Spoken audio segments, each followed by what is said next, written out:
Eu sou o Fernando Rodolfo e estou com vocês a partir de agora, aqui no TV Jornal Notícias de hoje, segunda-feira, 14 de agosto de 2017.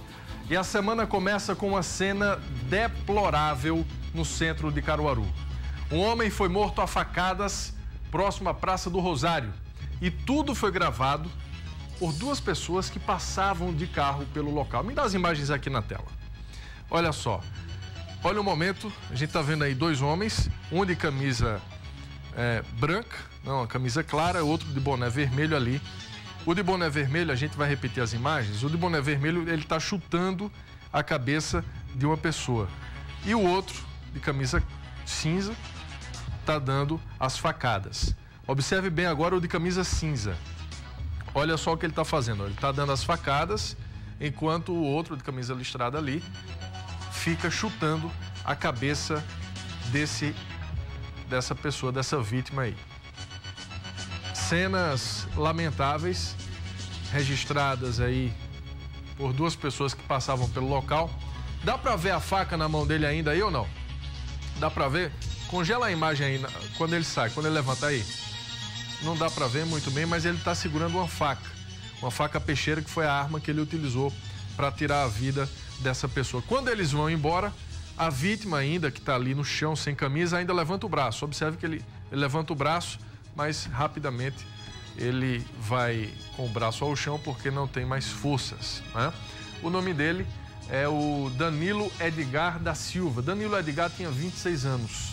Danilo é esse que foi assassinado aí. Cenas impressionantes. Um flagrante da violência urbana, dessa falta de segurança aqui em Pernambuco. Esse aí é o Danilo, né? O Danilo é o que foi assassinado ontem à noite, ali na Praça do Rosário. A polícia até agora não sabe quem são esses dois assassinos. Nem o que estava com a faca e nem aquele outro que a gente viu chutando a cabeça do Danilo. Há informações aí de que o Danilo já teria tido passagem pela polícia, né? E que ele estava num bar, houve uma discussão. Olha, o fato dele ter tido passagem pela polícia, acho que não vem ao caso, né? Um camarada não pode ser julgado por isso. Ele já foi preso, pagou pelo que devia, tudo bem. Agora, estava num bar e aí vem toda uma confusão. E essa confusão no bar acabou aí dessa forma que a gente está vendo aí. Agora eu quero falar de um outro caso que é de partir o coração. Em Garanhuns, um homem de 73 anos estava caminhando pelo bairro da Boa Vista, indo para a casa dele, quando de repente foi atropelado. O momento do atropelamento foi registrado por uma câmera de segurança instalada numa residência. Pode botar no ar aqui para mim. Olha aí, é esse cidadão que vem ali, lá no canto da rua. Vem um carro subindo e atropela o idoso e vai embora. Coloca de novo para mim. Ele está vindo ali, o senhor, andando tranquilamente, aí vem um carro, para aí a imagem, para, congela aí. E nesse momento, a gente consegue observar o seguinte, que há possibilidade, e grandes possibilidades, desse atropelamento aí ter sido provocado intencionalmente. Basta olhar a movimentação dos pneus do carro. Veja que se o carro continua nessa forma, nessa direção que ele vem, não iria atropelar o senhor. Mas ele joga para cima do senhor, ele cai, o senhor cai, e aí o motorista volta para o seu curso original e vai embora. Não precisa ser perito, não. Não precisa ser perito, não. Basta analisar com calma, com cuidado essas imagens aí, que a gente vai observar. Olha só, para aí, para a imagem. Ora, dizer que não viu esse cidadão, eu não acredito. Para mim é conversa para boi dormir. Dizer que não, o motorista que não vê um cidadão caminhando na rua dessa forma aí, à luz do dia, ele, na minha opinião, ele não pode estar dirigindo. não pode estar dirigindo, porque ele tem um sério problema de visão. Solta a imagem. Olha lá. Joga o senhor no canto da rua e vai embora. Vai embora. Esse homem tem 73 anos, o carro passou por cima do pé dele, da perna dele, ele teve fratura exposta. Fratura exposta. Uma tremenda covardia o que fizeram com ele. Covardia. Não vem dizer que o cara não viu. Só um cego que não consegue ver aquilo ali. Não vem com essa história. Pra cima de mim, não. Pra cima de mim, não. Analise essas imagens aí com cuidado. Vai parando. Take a take ali que você vai ver que tudo indica que foi intencional. A polícia está com a placa desse carro. A polícia está com a placa. A gente tem, mas eu não vou divulgar a placa porque eu não sou juiz aqui para estar julgando ninguém. Mas a polícia vai fazer uma investigação aí, a fundo. E eu tenho certeza que esse motorista aí será punido. Porque não pode ficar assim, desse jeito. Desse jeito não dá. Ora, se atropelar, no mínimo, aí foi uma omissão de socorro. No mínimo. No mínimo. Ladrões invadem uma igreja evangélica em Caruaru para roubar durante um culto. Semana passada foi a casa do padre, né? Foi a casa do padre, lá em Lagoa dos Gatos. E agora, uma igreja evangélica. Imagine você. Os fiéis estão lá no culto, adorando a Deus, louvando, meditando na palavra, orando, pedindo paz, pedindo segurança e, de repente, a igreja é invadida por ladrões. Imagine o tumulto que não foi nesse culto lá. Coloca no ar. Ontem à noite, um pouco antes de começar o culto, o pastor chegou e começou a preparar tudo na igreja. Pelo menos 6 fiéis já tinham chegado e estavam sentados, quando todos foram surpreendidos por um homem que entrou armado e anunciou um assalto. Ele pegou o celular e relógio de algumas pessoas e depois abordou o pastor.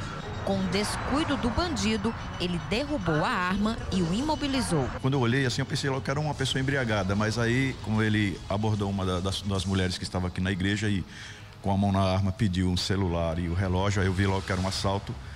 E em seguida ele veio em minha direção e queria a minha carteira e queria o meu celular também.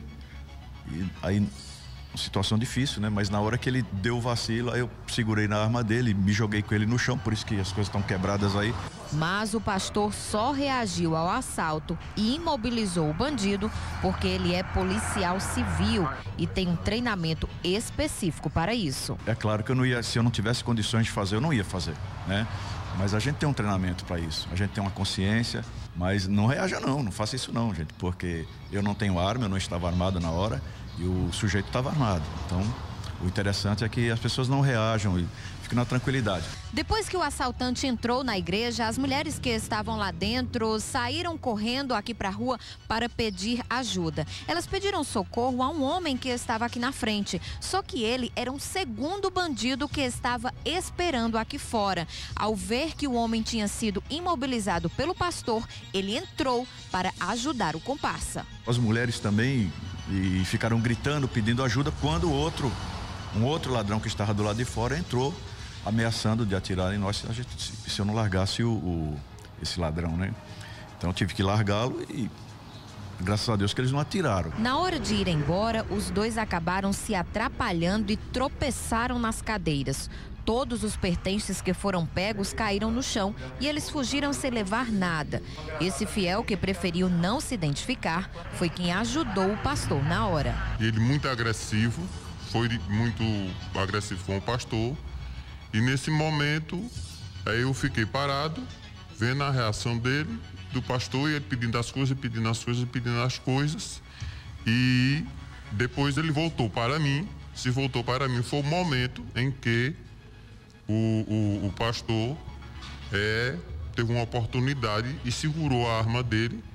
E eu também, no instinto, segurei e a gente derrubou ele. A igreja fica na rua Leovigildo Aguiar, no bairro Divinópolis, em Caruaru. Além de ser o culto especial do Dia dos Pais, ontem também seria a comemoração de 1 ano de inauguração do local. Mas depois disso não houve condição alguma do culto acontecer. Um fato lamentável e que infelizmente já está se tornando comum. Igrejas serem alvos de assaltantes. Geralmente as igrejas que são mais assaltadas, né, que sofrem mais essa violência, elas estão instaladas em bairros pobres, né, em comunidades carentes, onde existe uma afluência muito grande de drogas. Então, muitos roubos, muitos assaltos. E nós ficamos expostos porque nós sabemos que a segurança na cidade não está como deveria ser. Até quando isso? Aonde é que a gente vai parar desse jeito? Nem na igreja mais a gente tem segurança. Nem na igreja. Não é isso que a população espera, não, dos nossos governantes, não. Dia após dia a mesma coisa, sempre a mesma história, sempre os mesmos casos, assalto, assassinato, e ninguém faz nada. Ninguém faz nada. Esse é um problema, esse problema da violência urbana não é combatido apenas criando batalhão exclusivo, nem aumentando o número de efetivo. Tudo isso é importante, mas a gente está só tratando a febre. Quando se faz isso, está se tratando a febre. A gente precisa tratar o que está provocando essa febre. As nossas leis são muito falhas. O Código Penal é de 1940. Ora, de 1940 até 2017, muita coisa mudou. E, infelizmente, a classe política lá em Brasília só se preocupa em criar fundo para financiar a campanha de 3 bilhões e 600 milhões de reais. E a reforma do Código Penal, que é importante, está capengando lá desde 2011, que não anda, não evolui. Enquanto os nossos políticos só se preocuparem em olhar para o próprio umbigo, aí as igrejas vão continuar sendo assaltadas, as casas paroquiais também, os centros espíritas também, e as pessoas vão continuar sendo mortas, como a gente viu hoje no começo do jornal. É brincadeira. E não foi só esse caso, não, do começo do jornal que a gente mostrou aquele rapaz lá sendo morto a facadas. Mais uma pessoa foi assassinada agora à tarde aqui em Caruaru. Cadê a Stephanie? Stephanie Hermano, boa noite.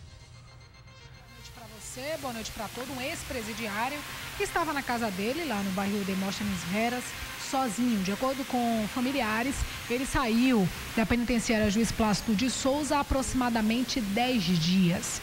Estava em casa sozinho no momento quando chegou um homem e atirou contra ele, matou ele morreu no local.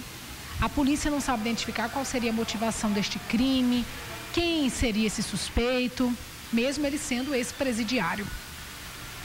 E esse foi só um caso que aconteceu agora, né? Rodolfo, além desse outro crime que você estava mostrando, esfaqueamento terrível, também teve um outro homem que foi assassinado na sexta-feira aqui. Só em Caruaru foram 3 assassinatos da sexta-feira à noite para hoje. Esse outro caso aconteceu lá na Vila do Rafael. Um homem saiu para passear com a esposa dele, foi até a casa de um amigo. E quando estava na varanda da casa deste amigo, 2 homens chegaram a pé, armados, e atiraram neste homem, um mecânico de 30 anos. Eles atiraram 3 vezes contra ele, ele morreu no local, a esposa não foi atingida, esse amigo também não, até parece que foi uma execução, Rodolfo. Até agora, só em Caruaru foram 3 casos, da sexta-feira à noite para cá. Oi. Ô, Stephanie, aqui em Caruaru você disse que foram 3 casos. 3. Mas no interior, eu vi que teve uma morte em Caetés, em Garanhuns, saiu tendo morte por todo canto aí, né? Quantos casos no interior? 16. Nesse final de semana?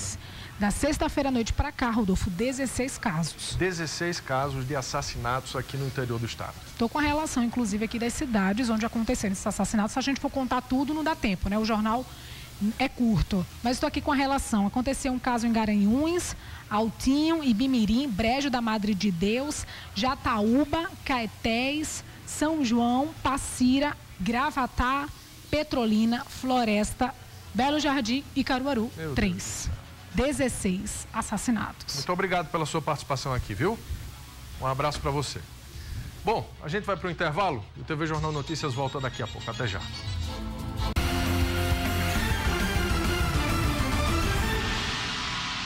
Muito bem, estamos de volta com o TV Jornal Notícias. Olha, a reportagem que você vai assistir agora é um exemplo do quanto a falta de planejamento dos nossos prefeitos prejudica a população. A frota de automóveis de Caruaru aumentou em mais de 100% nos últimos 10 anos e a cidade simplesmente não se preparou para essa realidade. O resultado disso é congestionamento, falta de vagas e muita dor de cabeça para os motoristas. A reportagem é de Stephanie Hermano, Wellington Marques e Jefferson Nascimento. Na tela. Engarrafamento. Um caos. É horrível, não anda mesmo, não sai do canto. Dificuldade para estacionar. Só um milagre, minha querida. Só Deus mesmo para arrumar uma vaga aqui. Trânsito caótico. Um problema sério a ser vencido por cidades em desenvolvimento, como Caruaru. A nossa cidade, ela inchou, ela cresceu bastante e ela não existe um planejamento adequado para o tamanho que ela apresenta hoje. Também não é para menos. Nos últimos 10 anos, a frota de automóveis em Caruaru aumentou mais de 100%. Hoje já são mais de 67 mil carros, 722 ônibus e 52 mil motos. Os números impressionam. E o que impressiona também é a falta de ação do poder público para enfrentar esse problema, que dia após dia atormenta os motoristas. A gente não pode conceber determinadas situações que ainda existem em Caruaru. Por exemplo, por que você vem para Caruaru, vindo do Recife, da BR-232, tem que necessariamente passar pelo centro? Isso tem que ser corrigido. Há como você fazer isso. Outra, você tem que interligar as regiões leste e oeste da cidade. Isso também é viável. Outra coisa é você reordenar essas vagas de estacionamento no centro. O poder público, ele não tem que necessariamente prover o comércio de vagas de estacionamento. A atual gestão já pegou o bonde andando, mas garante que não está de braços cruzados. A prefeitura hoje está tentando trabalhar de uma abordagem mais ampla, mais sistêmica, pensando no macroplanejamento, pensando como é que a cidade vai enfrentar os próximos 10 anos de crescimento. Para isso está em discussão final o plano diretor, que já foi alvo de finalizar a fase de diagnóstico, está iniciando agora a fase de propostas e logo na sequência Caruaru vai ter pela primeira vez o plano de mobilidade urbana. Um dos maiores dramas para trafegar em Caruaru diariamente é achar uma vaguinha para estacionar o veículo. Tem motorista que circula várias vezes em diversas vias aqui do centro da cidade até achar uma vaga. Mas nem sempre isso é possível. E aí, quando não consegue, não tem jeito. Tem que desembolsar dinheiro e pagar estacionamento privado. Se de um lado os motoristas penam para encontrar uma vaga, por outro, essa desordem no trânsito gera lucros para uns poucos. Sempre tem crescido. Sempre tem crescido porque na rua sempre não cabe, os carros todos, o fluxo de carro é grande e a gente sempre tem vaga, que o estacionamento da gente, a gente sempre ampliou, que era pequeno, mas a gente sempre ampliou, mas sempre tem vaga. Qual o preço hoje de vocês? Hoje a gente, 1 hora e 15 minutos, a gente cobra R$3. E cada hora, R$3 também. Nas cidades modernas, o uso de bicicletas virou uma alternativa que está ficando bastante comum. Mas não é de qualquer jeito. Precisa ter ciclovias, coisa que aqui não tem. Tem que ter muita coragem mesmo. Porque além de não existir nem ciclovia, nem ciclofaixa, os motoristas não nos respeitam como ciclista. Eles passam muito próximo da gente. Esse é um problema muito sério.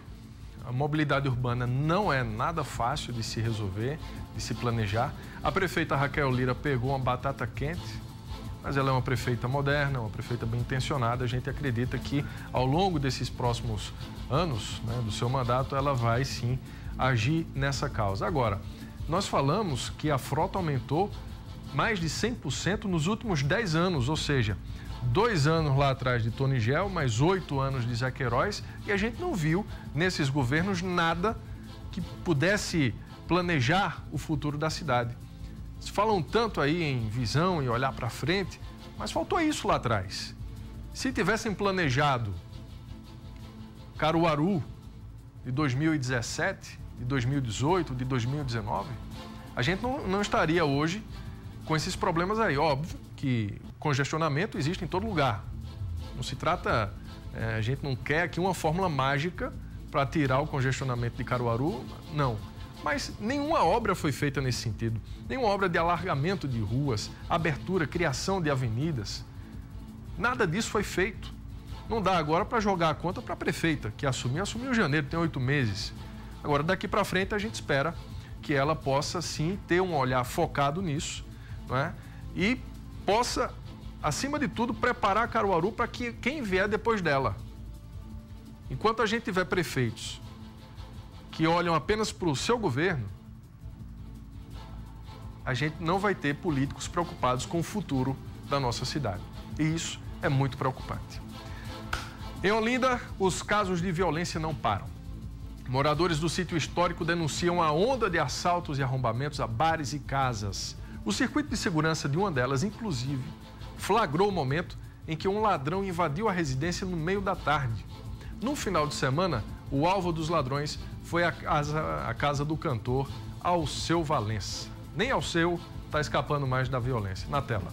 A casa do cantor fica a poucos metros da sede da Prefeitura de Olinda, uma área nobre do sítio histórico. De acordo com os vizinhos, o bandido entrou pelo quintal do imóvel durante a madrugada da última sexta-feira e levou uma máquina de cortar cerâmica e uma bicicleta. Alceu Valença e a esposa não estavam na casa. Seu Roberto também mora na rua de São Bento e já foi vítima dos arrombadores. Ele denuncia que nos últimos 2 meses, esse tipo de situação tem se repetido com frequência.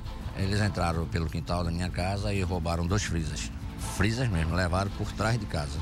Entendeu? Arrombaram os motores e levaram. Então, essa é uma das vítimas. O nosso vizinho aí ao lado, que é uma casa fechada já há uns 4 anos, levaram bomba, essas coisas todinhas, entendeu? O bar de Seu Bio também foi roubada. O de João, que é o Bento, também foi roubado. Levaram a televisão de acho que 40 polegadas, alguma coisa assim. Imagens das câmeras de uma casa na Rua do Amparo flagraram a atuação de um arrombador no último dia 3, às 3 horas da tarde. Ele pula um muro, entra no imóvel e rouba vários objetos de valor.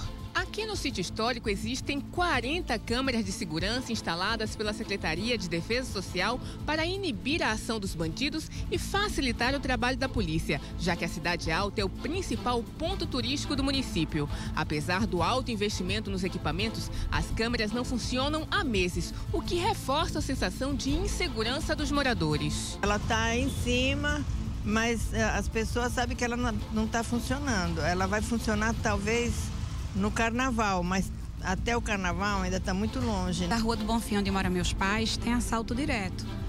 Ali o Carmo, está muito perigoso aqui em cima. O subcomandante da Companhia de Apoio ao Turista admite que as câmeras de segurança não estão funcionando e que os arrombamentos têm acontecido com frequência. Segundo ele, a quantidade de acessos ao sítio histórico e o número de imóveis desocupados facilitam a ação dos marginais. Mas na avaliação do Major, a Cidade Alta dispõe de um policiamento superior ao da maioria dos outros bairros da cidade. Pode dizer que aqui no sítio histórico de Olinda nós já temos um patrulhamento intensivo, né? Então nós temos 3 viaturas apenas no sítio histórico de Olinda que faz o patrulhamento aqui, mas nós reputamos aqui o grau de segurança no sítio histórico de Olinda como muito bom.